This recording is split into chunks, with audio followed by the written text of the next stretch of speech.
मेरा नाम रमेश वर्मा है। मेरी एक ही बेटी थी, सोनिया। बचपन से उसका सपना था डॉक्टर बनना। वो हमेशा कहती थी, पापा मैं सबकी मदद करूंगी। और जब उसका सिलेक्शन हुआ तो मैं बहुत खुश था। उसकी ट्रेनिंग के लिए उसे एक हॉस्पिटल मिला जो जंगल के बीच में था। चारों तरफ पेड़, सन्नाटा और अंधेरा। मैंने उसे समझाया, बेटा दिन में तो रहना वहां, लेकिन शाम ढलते ही अपने घर चली आना। वो हंस कर कहती, पापा मैं डरपोक नहीं हूं, आप फिक्र मत कीजिए। वो मेहनती थी। हर रोज सुबह जाती, ट्रेनिंग करती और शाम होते ही घर लौट आती। सब कुछ ठीक चल रहा था, लेकिन फिर वो रात आई जिसने मेरी जिंदगी बदल दी। दिन था 5 जुलाई का। पूरा शहर बारिश में भीग रहा था।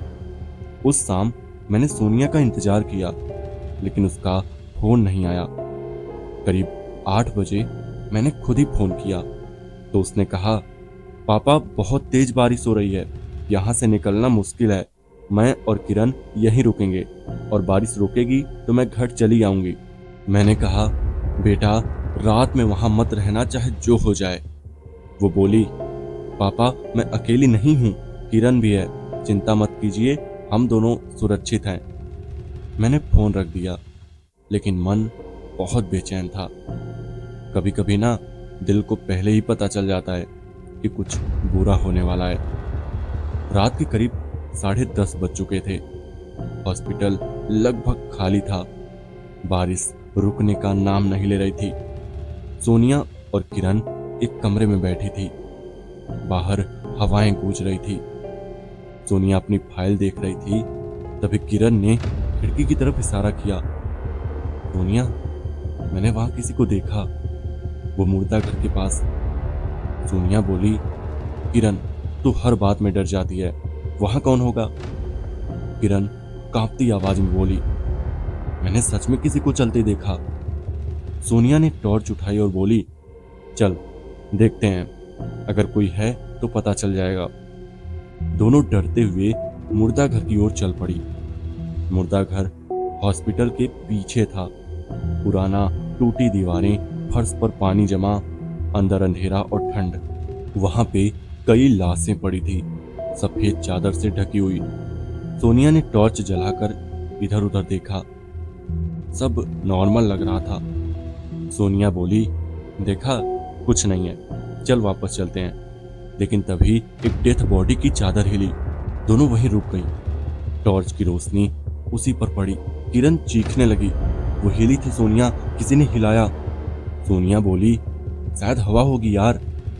लेकिन दरवाजा बंद था, हवा तो आ ही नहीं सकती थी। फिर अचानक दूसरी डेथ बॉडी की भी चादर हिली।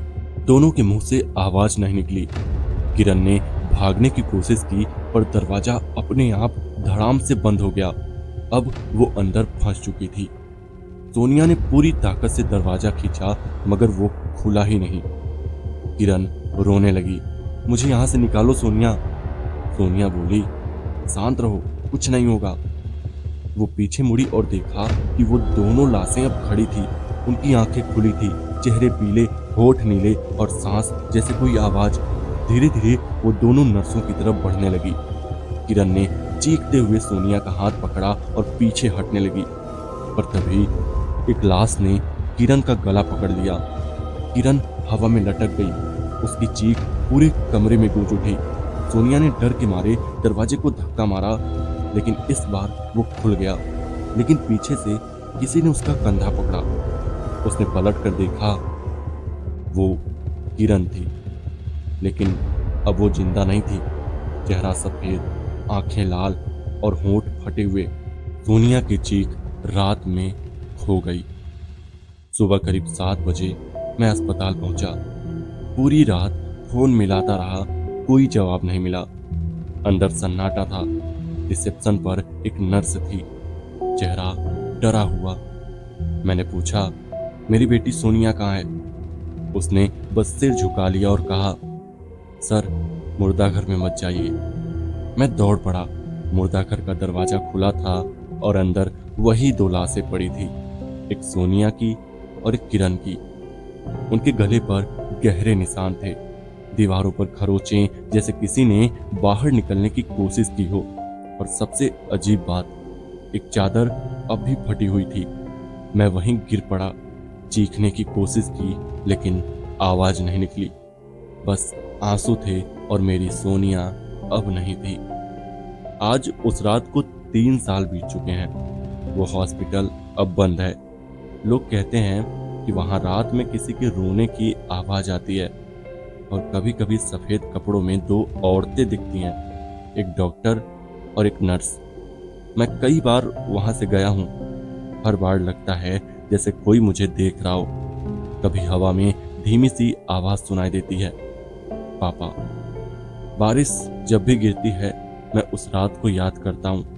वो रात जिसने मेरी जिंदगी छीन ली। मेरी बेटी तो लोगों की जान बचाने गई थी पर खुद मौत के हाथों में चली गई। तो दोस्तों, हाल ही में मैंने एक वीडियो अपलोड की है दादाजी, जिसमें एक दादाजी मरने के बाद भी वापस आ जाते हैं अपने पोते से मिलने के लिए। तो इस कहानी को देखने के लिए इस वीडियो को देखें।